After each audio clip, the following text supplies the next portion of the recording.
Mais pour tout de suite, allons retrouver celui que j'apprécie énormément et qui va nous dire qu'est-ce qui se passe avec le gouvernement Legault, son gouvernement préféré. Et j'ai nommé Fred Bérard. Salut Fred, comment ça va? Ça va, écoute, ça va comme c'est mené, comme disait mon grand-père, et peut-être que François Legault pourrait s'appliquer la même maxime. Là, c'est quoi, là? À cause de l'histoire des deux tunnels, on a fait des sondages, puis on se rend compte que dans Québec, le Parti québécois vient de passer dans la courbe la CAQ. C'est ça que j'ai bien lu, moi, là? Non, mais écoute, c'est fascinant, ça, parce que le PQ, dans la région de Québec, est enterré depuis un petit bout de temps, là, avant même les années de Pauline Marois. Mm-hmm. Et là, en tout cas, moi, j'aurais pensé que c'était plutôt Éric Duhem et son Parti conservateur qui auraient ramassé les appuis perdus de la CAQ en rapport à la frustration relative au troisième lien, comme tu viens de le dire. Hein, on sait, Duhem a toujours fait campagne là-dessus. Or, ce que nous dit le PQ, c'est qu'il est d'accord avec la nouvelle mouture du troisième lien, c'est-à-dire un truc pour le transport public essentiellement. Or, là, c'est lui qui débarque de là. Ça, c'est une excellente mauvaise nouvelle pour Éric Duhem. Ça, là-dessus, ça me semble assez clair. Et le reste, tu regardes le sondage, tu te dis, OK, il faut quand même pas virer fou, là. C'est essentiellement dans la région de Québec que ça se passe. Mais résume-nous ça, là. Moi, je vais entendre les données, puis je vais entendre tes commentaires ensuite. Ben, regarde, pour faire une histoire courte, là, la CAQ a perdu 4 points. C'est son moins bon sondage, sauf erreur, je peux me tromper, mais je pense pas, depuis 2018. T'imagines-tu? Et là, moi, j'ai l'impression que l'affaire du troisième lien, ça va bien au-delà de la seule région de Québec. Parce qu'il y en a qui sont en train de réaliser, je pense, c'est du moins mon interprétation, OK, mais ce gouvernement-là, au final, il fait quoi à part des relations publiques? C'est pas la première fois là, qu'on l'entend. On promet ci, on recule. Mais qu'est-ce qui va rester de ce gouvernement-là? Les écoles, comment ça va? La santé, comment ça va? Les relations avec le fédéral, comment ça va? À toutes les fois que François Legault se représente à Ottawa, il se fait ramasser. Il va rester quoi après 8 ans de règne? Un chèque de 500$ à Noël? Et c'est mince un peu. Et donc, moi, j'ai l'impression qu'il y en a plusieurs qui, donc, réalisent que, OK, on est peut-être beaucoup plus dans l'artifice que dans le fond.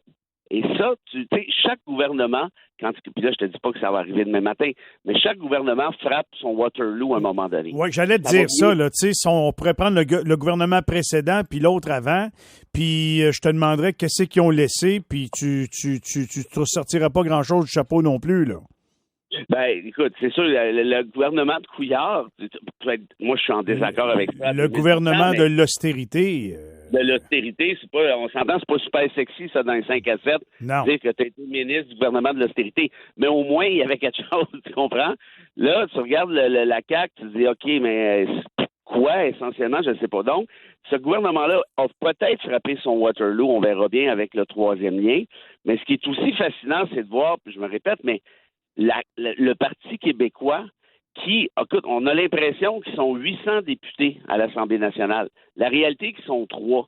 Et là, je dis à tout le monde, je l'ai entendu souvent dans des débats radiophoniques, ben c'est le PQ qui a gagné l'élection, mais arrêtez de niaiser, là, vous étiez 10, vous êtes rendu 3, là.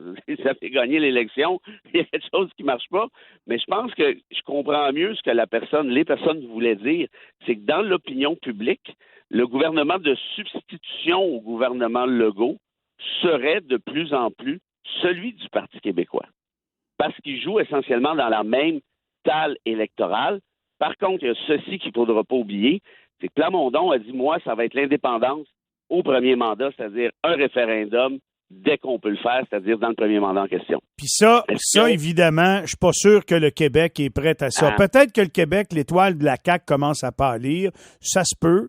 Peut-être que oui, lui, il fait un bon travail. Je pense qu'il a convaincu des gens lors des débats de dernières élections. On a vu que c'est un gars qui avait un sens du leadership, puis il y avait de la matière grise.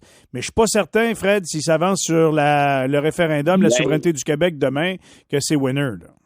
C'est là que je vais être d'accord avec toi parce que la dernière campagne électorale, il y avait beau dire Plamondon, oui, je suis indépendantiste, oui, on va faire un référendum, mais il n'y a personne qui écoutait sérieusement. Or, si en 2026, lors de la prochaine campagne, Plamondon devient effectivement, arrive aux portes du pouvoir, ni plus ni moins, Là, crois-moi que la plupart des autres partis, c'est-à-dire le Parti libéral et la CAQ, vont jouer là-dessus. Et est-ce que les Québécois seraient prêts à appuyer le Parti québécois dans un prochain référendum? Je suis pas certain de ça, moi non plus. Et donc, en d'autres termes, c'est là-dessus, je pense, que ça va jouer. Dans l'intervalle, c'est un peu facile parce qu'ils cherchent à se positionner comme étant l'alternative. Ça se passe bien. À mon avis, là, il ferait une erreur parce que moi, je pensais que la CAQ, c'était pour faire ça. On va vous montrer qu'on est capable de gérer, puis après ça, on va vous proposer quelque chose de gros, genre la séparation du Québec. Finalement, je m'étais trompé. Mais moi, je pense que Paul Saint-Pierre Plamondon, c'est ça qu'il faut qu'il fasse. Il faut qu'il monte avant de vous proposer là, un projet immense comme la séparation du Québec, montre-nous que tu es capable de mener la province, puis après ça, on verra bien, tu sais. Tu sais que c'était l'étapiste de Claude Morin qui était conseiller pour René Lévesque. C'était ça. Au début, le PQ, c'était des élections référendaires. En d'autres termes, si vous votez pour nous, le PQ, puis on forme le gouvernement, on fait l'indépendance, merci, bonsoir. Mm-hmm. Et là, ils ont compris qu'avec cette attitude-là, ils ne passeraient jamais. Donc, ils ont défendu l'espèce de concept d'étapiste, c'est-à-dire votez pour nous, puis dans un deuxième mandat, on fera un référendum ou à la fin du premier, mais vous pourrez nous tester essentiellement. Or, le problème avec Plamondon ici, c'est que c'est lui qui a décidé que le référendum aurait lieu au premier mandat, puis il s'est distancé de ce que Jean-François Lisée avait dit. On disait, ben non, on peut pas faire ça, les gens voteront jamais pour nous. Plamondon, il dit, j'y vais all-in, ça va être ça. Là, maintenant, s'il recule là-dessus, il y a une sacrée portion de sa base militante qui va se dire, attends, là, ça marche plus, c'était pas ça l'entente. Donc, en d'autres termes, pour tout de suite, ça va bien, qu'il en profite. J'ai l'impression, moi, qu'il va être coincé assez rapidement, merci. Intéressant, le débat puis le jeu politique, puis l'impact d'un certain dossier comme celui du troisième lien qui vient amplifier peut-être les commentaires puis la perception du gouvernement. Je trouve ça très intéressant. Fred, on n'aura pas beaucoup de temps ce matin. As-tu une petite citation pour nous? Parce que, en passant, peut-être que le PM t'écoute ce matin parce que lui, il est à Gatineau. Avec, oui, il rencontre, d'après ce que j'ai su, là, il rencontrait la mairesse et les conseillers. Si c'est pas commencé, ça va commencer d'une minute à l'autre jusqu'à 9 heures ce matin. Fait qu'il est peut-être dans son déplacement, dans sa voiture, en train de nous écouter ce matin. Auquel cas, on le salue bien bas. Puis tout de suite avant ma citation, une petite seconde pour te dire que l'ONU enquête maintenant sur Guantanamo, mon ami Michel. Oui. À savoir si Washington a commis des crimes contre l'humanité.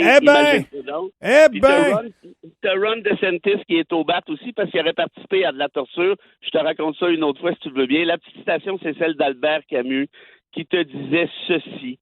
Et je fais appel à ton esprit artistique. Camus disait créer, c'est vivre 2 fois. Oui, tout à fait. Écoute, je crée pas souvent, mais je vis 2 fois, moi. Oui, mais tu peux créer toutes sortes de choses. Tu peux créer du trouble, des malaises, tu sais, je veux dire... ça, je suis bon là-dedans. Fais-toi-en pas. T'es pas tout seul dans cette famille-là. Salut, Fred. Hey, salut, bon week-end. Bon week-end. Bye-bye. Fred Bérard, l'avocat, professeur, auteur, philosophe.